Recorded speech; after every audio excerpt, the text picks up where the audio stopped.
Hello, beautiful people. Welcome back to Global Happiness Today TV. I want to say many thanks to you all for keeping faith with us, and for some of us who is yet to subscribe to our channel. What are you waiting for? Please click on the red subscribe button. Beside it, you'll see a bell notification icon. Please go ahead, click on it to get notified as soon as you update our channel on YouTube.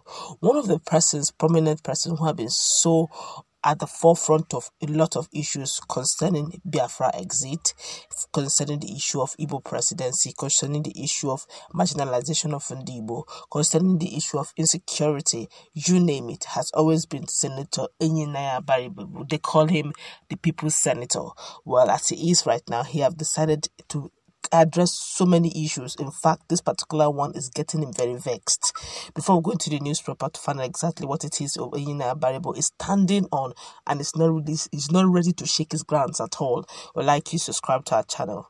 But let's go straight into the news. Where Senator representing Abia South Senatorial District, that's Minority Leader Anyim Abaribe, has replied the former secretary to the federal government, Anyim Pius, and the former governor of Anambra State, Chief Chukwuemeka Ezeife, who were reported to have said that the Southeast is prepared to kneel or bow before every ethnic group to clinch the 2023 presidency.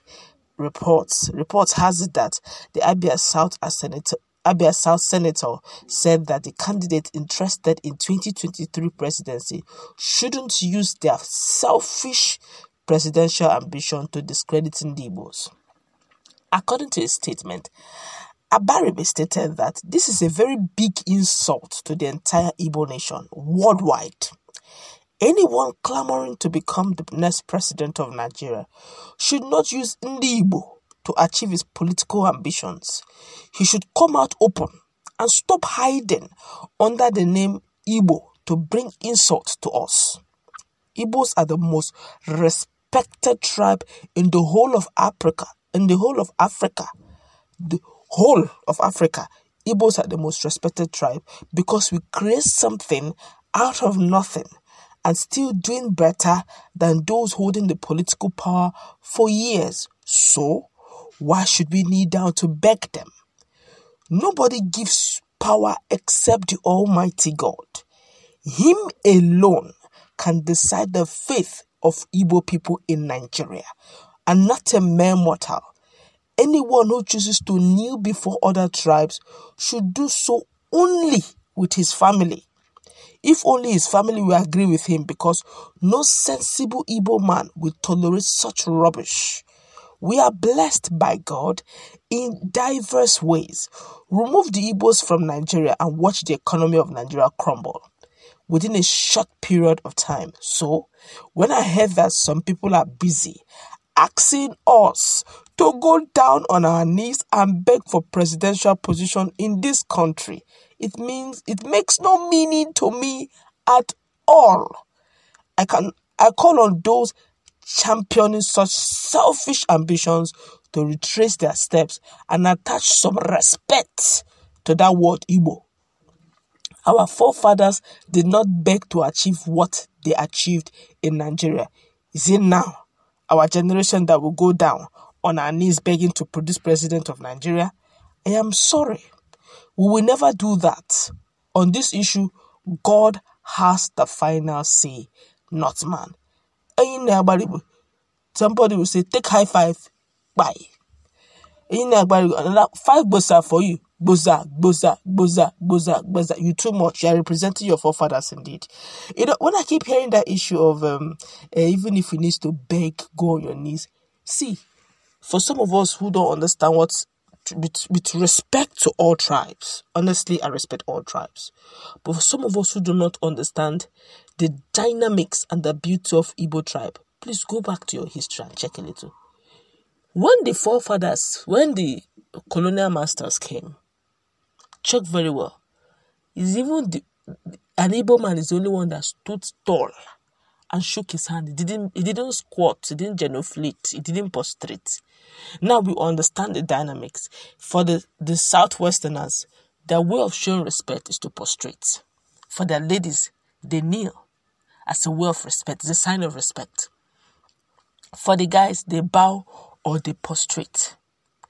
Ndị Igbos don't even, in fact, it's recently they started putting nda in their names. They call you by your name. When they will give you respect, respect is not given when they give you auntie or brother. It is the attitude to which they speak to you.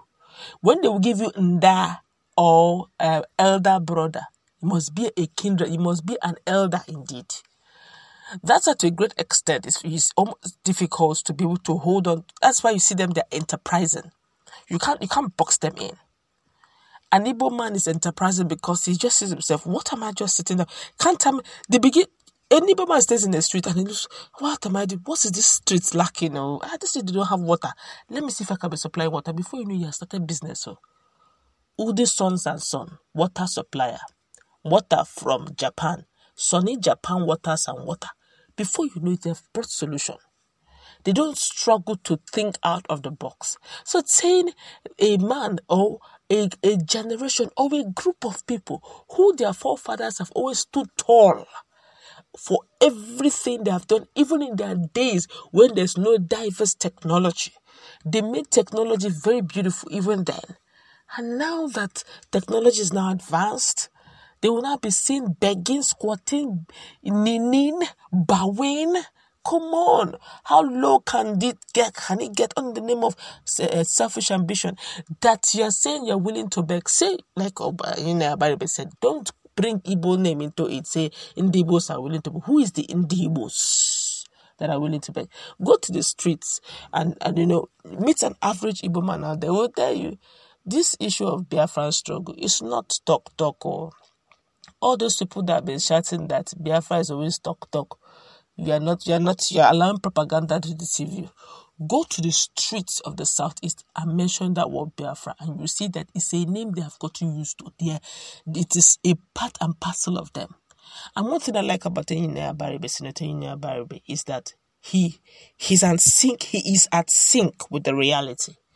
He doesn't begin to dance to from propaganda. He knows what is on ground and he says it the way it is. Others maybe that's another propaganda. Go on the street of Southeast and ask questions. You realize that people are getting used to the ideology of Biafra. They cannot hide that they've not heard that name before. So some people will say no, it doesn't exist. Then you are not telling yourself the truth. That's our challenge as a country.